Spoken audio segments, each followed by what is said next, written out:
जो बहन की मर्यादा न रखे,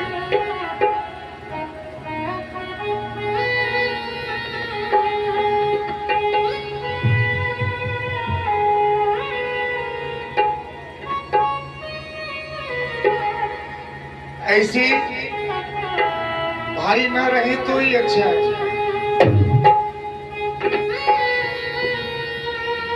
अब वो संत जाते हैं, उन्होंने आशीर्वाद भी दिए क्या? अब इस बहन को मुक्ति का मार्ग एक ही है क्या?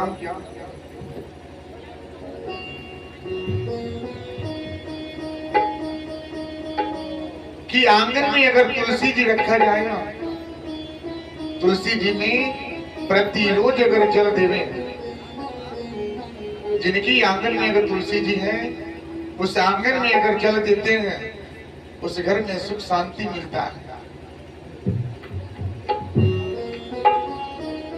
भगवान जी बोले क्या?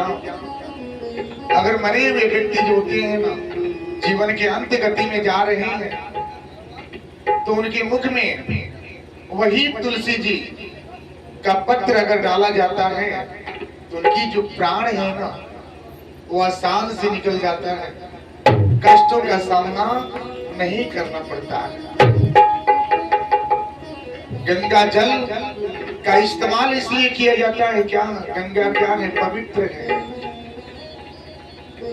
गंगा जल अगर मुख में डालने से द्वार जो है, सब पाप जो है वो क्या है? धुल जाती है। मन की मैल धुलता है और उसको यमराज के पास जाने में उनके जो दूत होते हैं सताने का भी प्रयास नहीं करते, क्योंकि तुलसी पत्र श्री लक्ष्मी नारायण भगवान जी का आशीर्वाद होता है। तुलसी कौन? लक्ष्मी स्वरूप है। जिस आंगन में तुलसी जी हैं, उनकी पूजा हुए, चंदन लगे ना, चंदन, उनके पत्ते पे चंदन लगाइए, जल दीजिए। उसके बाद आप अपना जीवन देखिए, अपने घर गृहस्थी का जीवन कैसे बदलता है। वही भाई ने तुलसी जी का पौधा अपने आंगन में रख करके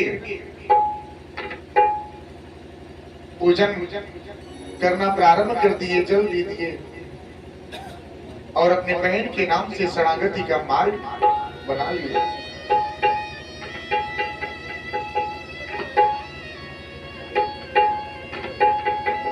जीवन में उस व्यक्ति के पास सबसे बड़ा दुख होता है,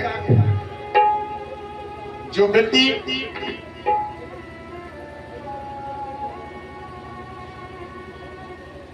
सबसे बड़ा बीमारी उसके पास होता है।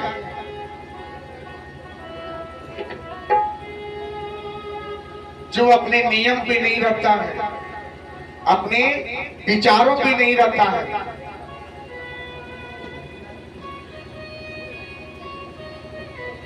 जो अपने नियम विचार पे अगर जो व्यक्ति रहे ना, उसको कभी भी दुखों का सामना नहीं करना पड़ता। आयुर्वेद के अनुसार शास्त्र में बताया गया है क्या? जल जो है ना, जल को कभी भी बैठ करके सेवन करना चाहिए। जल जो आप पीते हैं ना, तो कभी भी बैठ करके शांति से जल को ग्रहण करना चाहिए। और कैसे ग्रहण करना चाहिए? उसको घूंट घूंट करके पीना चाहिए। एक बार में अगर एक गिलास का जल पी लिए, आज पीते गए 2 महीने 4 महीने के बाद आपको बीमारियां प्रारंभ हो जाएगा। जो घूंट घूंट करके जल का सेवन करता है ना, उसके पास बीमारी नहीं होगा।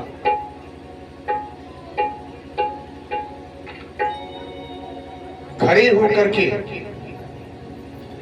होकर के जो जल पीता है ना,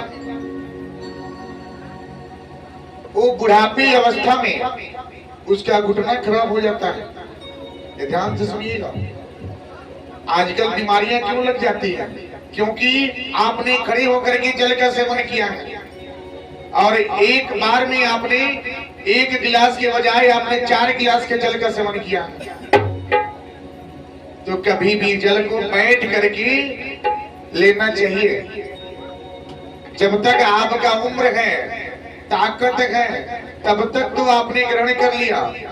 बुढ़ापे की अवस्था में वही जल आपके जितने भी है ना, आपके मूड़ हैं, जितने भी हैं, बाजू के हैं, पैर के हैं, घुटने हैं, कलाई है, ये सब क्या करता है?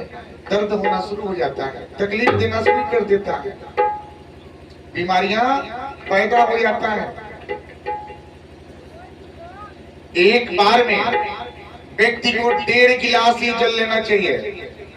ध्यान से सुनिएगा, आयुर्वेदिक अनुसार बता रहे हैं शास्त्र में। एक बार अगर जल अगर आप पीने तो 1.5 गिलास ही जल का सेवन करें। क्यों? 1.5 गिलास अगर जल लेते हैं, उसके बाद घंटा के बाद लीजिए, 2 घंटे के बाद लीजिए, धीरे धीरे करके लीजिए। खूब जोर से प्यास लगी है ना, आप क्या करते हैं? पूरे भर का जल लेते हैं और उसको पीना शुरू कर देते हैं। ऐसी अवस्था में जल पीते हैं ना, तो आपको क्या होता है? आपको फेफड़े संबंधी बीमारियां प्रारंभ हो जाता है। सुबह प्रातः काल की वेला में उठ करके बिना कुल्ला किए, यानी कि बिना जल मुंह में गए हुए व्यक्ति को क्या करना चाहिए? गुनगुना जल 1 से 2 गिलास ले लेना चाहिए, पीना चाहिए। इससे क्या होते हैं?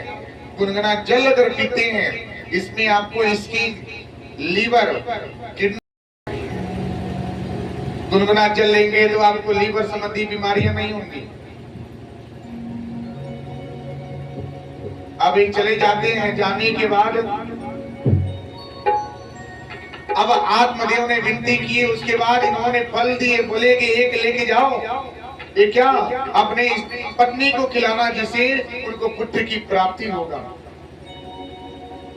लेके गए और अपने पत्नी को दिए। पत्नी को देने के बाद पत्नी सोची क्या ये कहीं से कुछ लेकर आए, लगता है कि मस्ती घुमा रहे हैं, क्योंकि बहुत डांटती थी मैं। होता है ना, पति देव अगर प्रेम से कुछ देवे ना, अगर 10 दिन प्रेम न करे, 11वें दिन अगर प्रेम जताए तो पत्नी को लगता है क्या कुछ बनवा करके कहीं से लेकर आए क्या, हमें शांत करने के लिए। बहुत चिल्लाते हैं, होता है ना भैया। अब क्या हुआ? अभी धुंधली के पास फल गया। धुंधली ने फल का सेवन करने से पहले अपने बहन से बोली क्या कि बहन ऐसी ऐसी बात है। बहन बोलती है क्या कि परेशान हो तो हम गर्भ से हैं, कुछ दिन के बाद क्या गर्भ निचड़ेगा, जो पुत्र या पुत्री अगर पैदा होता है, पैदा जो होगा चाहे पुत्री हो या पुत्र, क्या करेंगे? हम आपको ला करके दे देंगे। तब तक आप क्या करें? गर्भ होने का दिखावा करें।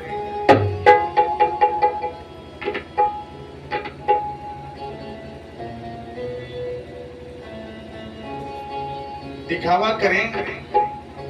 अब ठीक वैसे ही हुआ। उन्होंने जो फल दिए थे, वो फल लाके गौ को खिला दिए और वही गौ के गर्भ से गौकर्ण जी का जन्म होता है। गौ के गर्भ से गौकर्ण जी जन्म लिए, उसी तरह गौकर्ण जी का भी स्वभाव था।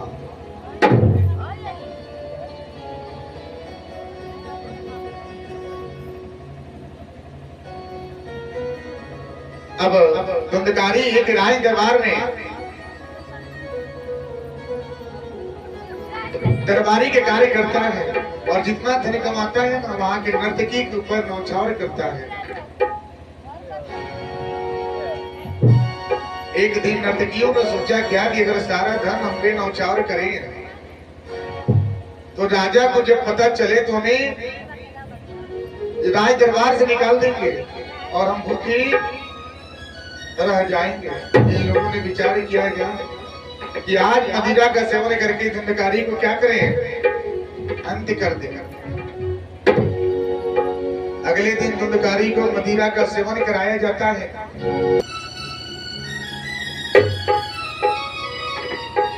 इनकी गले में फांसी की दे करके महल से बाहर फेंक दिए, लटका दिए, जीवन अंत कर दिए।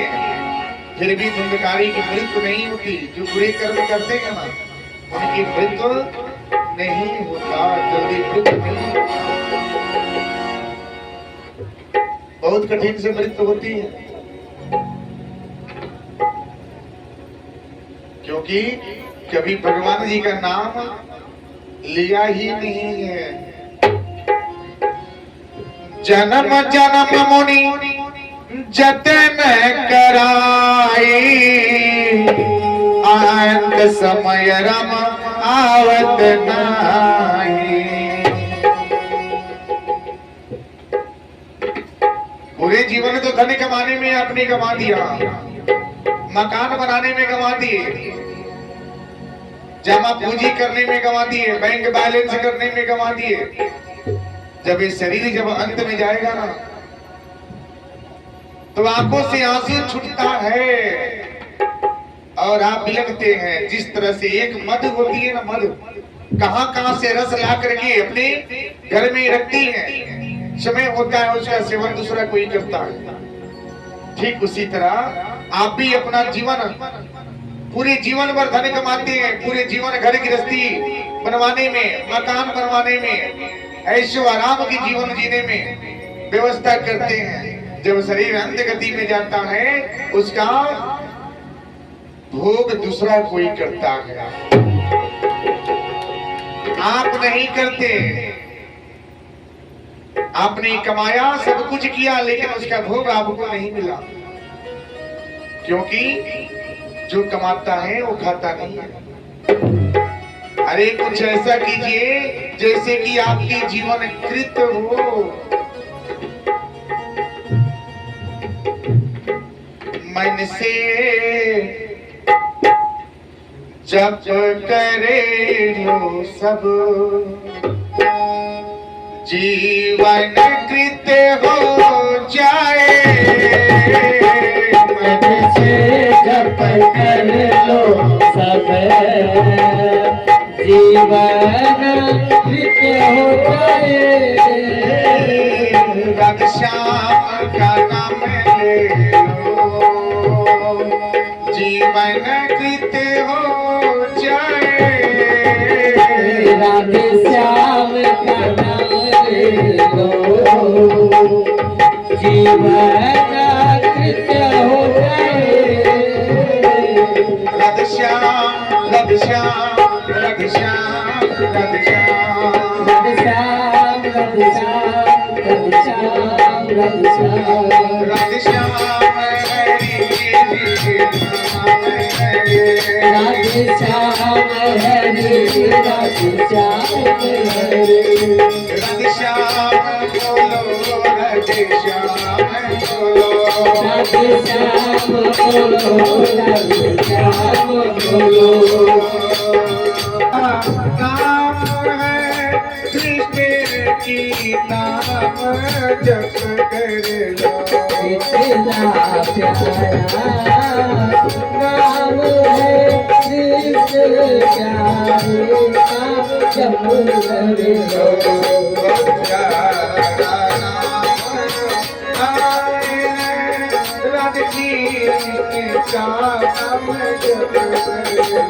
बहुत प्यारा ये नाम आए, राधे कृष्ण आपका जप करो। तो चल जाएगा जीवन अब, बदल जाएगा जीवन अब, बदी हो जाए मन अब, बड़ी हो जाए मन में अब।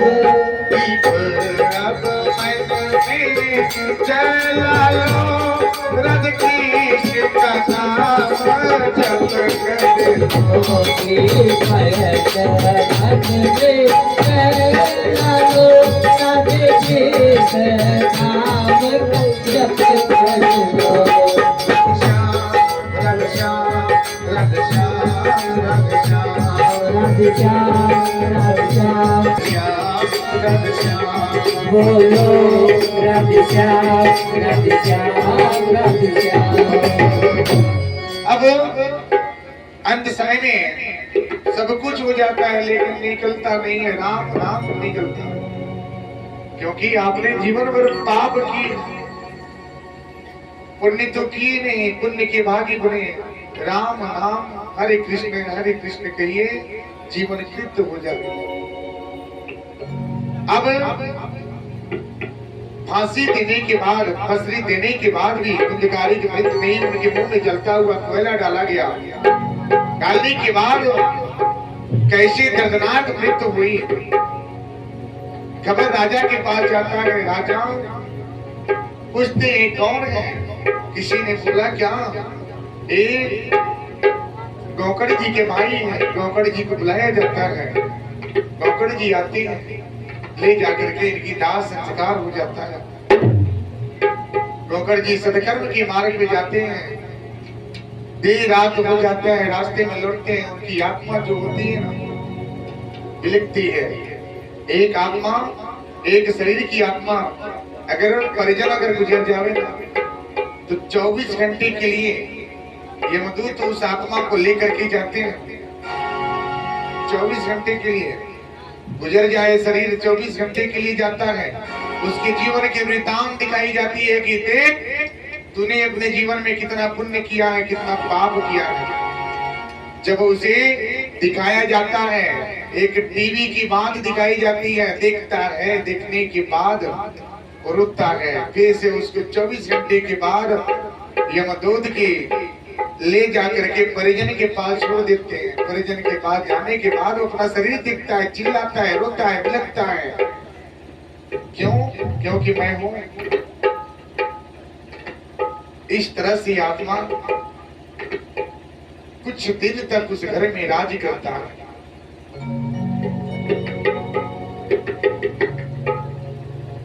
तो धुंधकारी प्रेत की योनि में चला जाता है। बिलख रहा है, रो रहा है।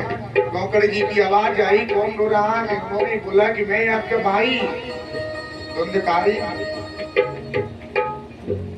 कोई ऐसा, हम प्रेत योनि में हैं, हमको शरणागति नहीं मिला है, हमें शरणागति का मार्ग दीजिए।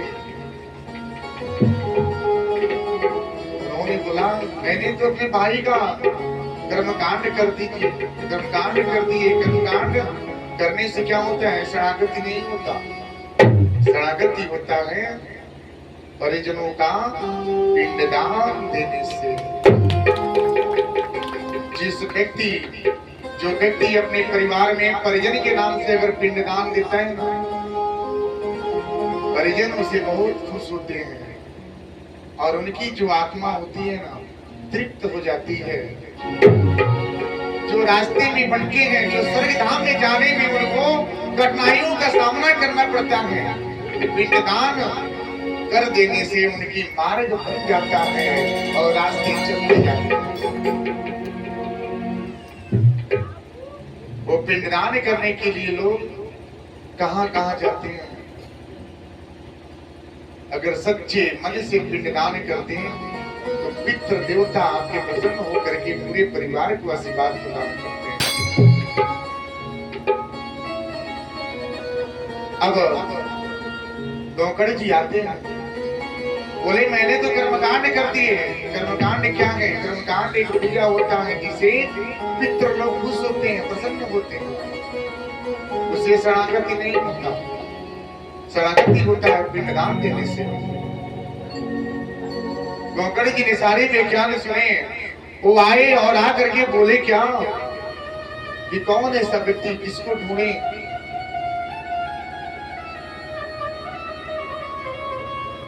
किसको ढूंढे? कौन मेरे भाई को शरणागति दिला सकता है?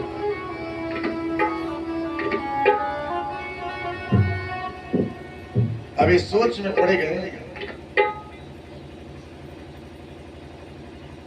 कुछ संत महात्मा बोलते हैं कि आप जाइए नर्मदा नदी के तट पे, वहां पे सुखदेव जी मुनि जी का आश्रम है, वही है जो आपके भाई को क्या करेंगे, शरणागति का मार्ग दिलाएंगे।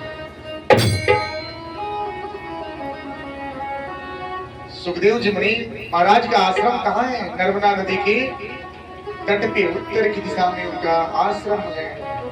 गौगड़ जी जा रहे हैं और जा करके उनके चरण में गिरे, बोले क्या हे प्रभु, हे महात्मा, हे भगवान, आप मेरे लिए क्या है, भगवान के समान है। आप मेरे भाई को क्या करें, शरणागति का मार्ग देने, ऐसी ऐसी दस्तान से इसकी मृत्यु हुई है। सुखदेव जी मुनि महाराज बोले ठीक है, इसके लिए आपको सप्ताहिक श्रीमद् भागवत कथा का रसपान करना होगा, जिससे शरणागति होगी। गौकर्ण जी बोले क्या, ठीक है। अब कथा की अभी तैयारी हो गई, तैयारी हो गया। एक दिन गया, 2 दिन गया, 7 कोण बनाए गए। धुंधकारी प्रेत का आत्मा उस बांस की कोड़ी में बैठाया गया।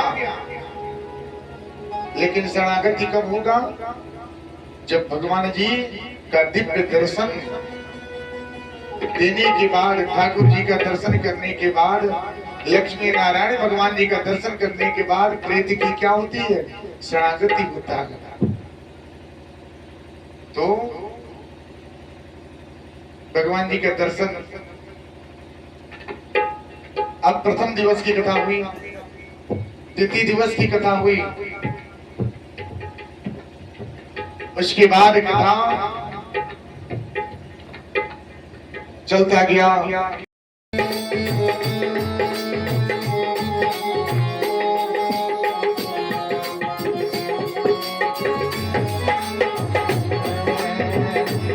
मेरे कान्हा आशीष देना, अरे मेरे कान्हा आशीष देना, पूरे परिवार के ऊपर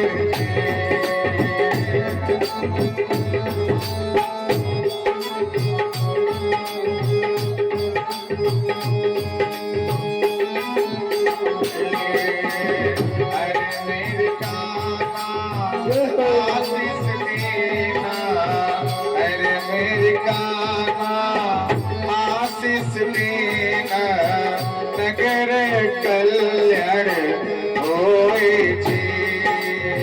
अरे मेरे कान्हा आशीष देना, नगर कल्याण हो जाए जी।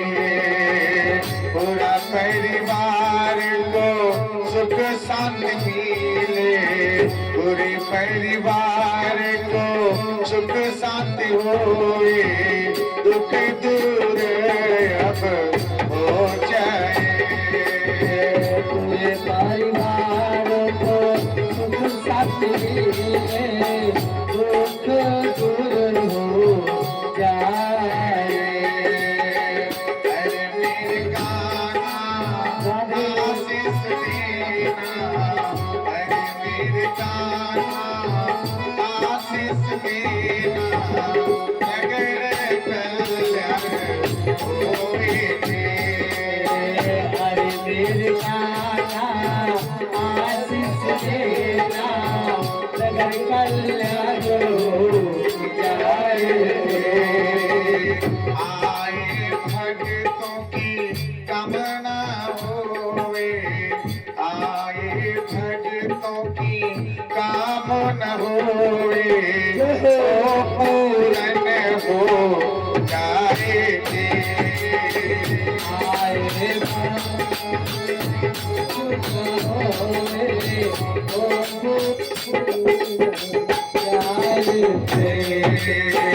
अरे मेरे कान्हा आशीष देना, नगर कल्याण हो जाए।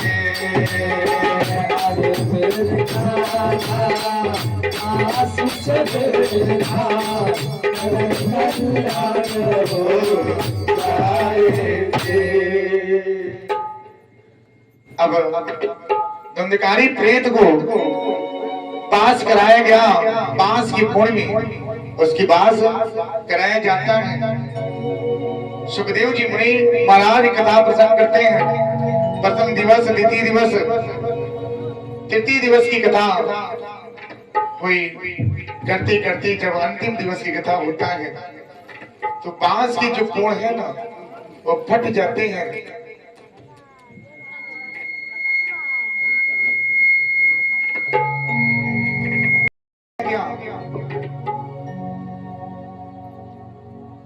सुखदेव जी मुनि महाराज ने कथा प्रारंभ कर दी है।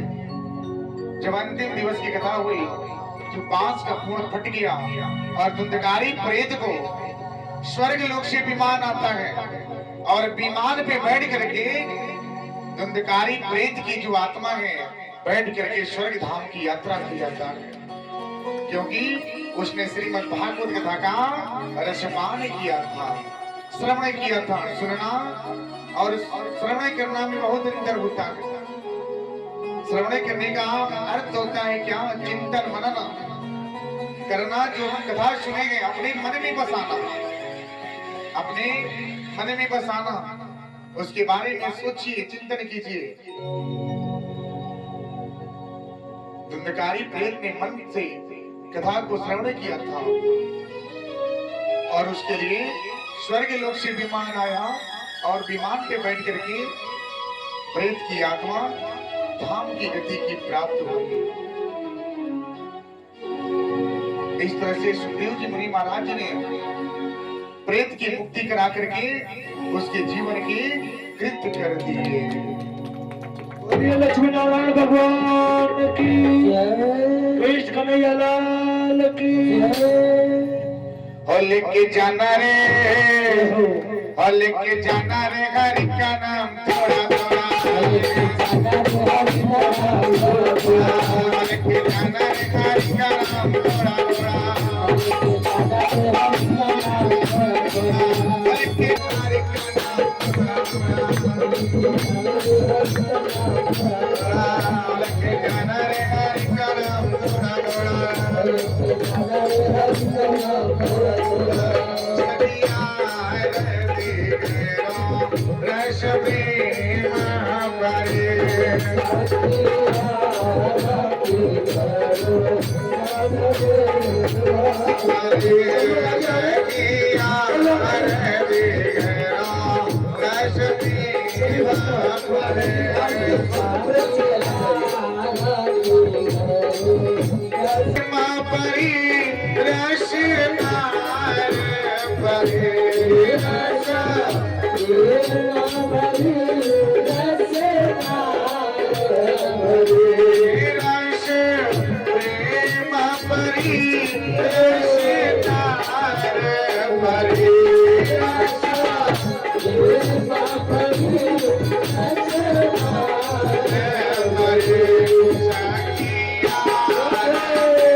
Thank you.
काली को मैंने अब सजाया गले में आरती गाया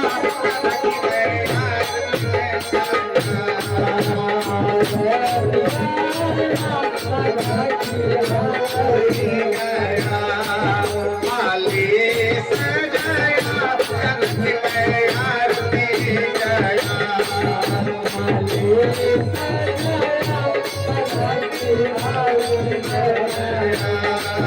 मेरे भक्तों थाली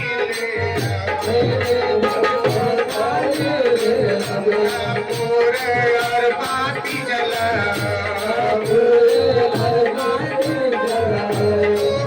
बाती लेकर बाती लेकर आरती से बजाओ मैंने कहा सुनो भक्तों को तेरी सुनी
भगवान की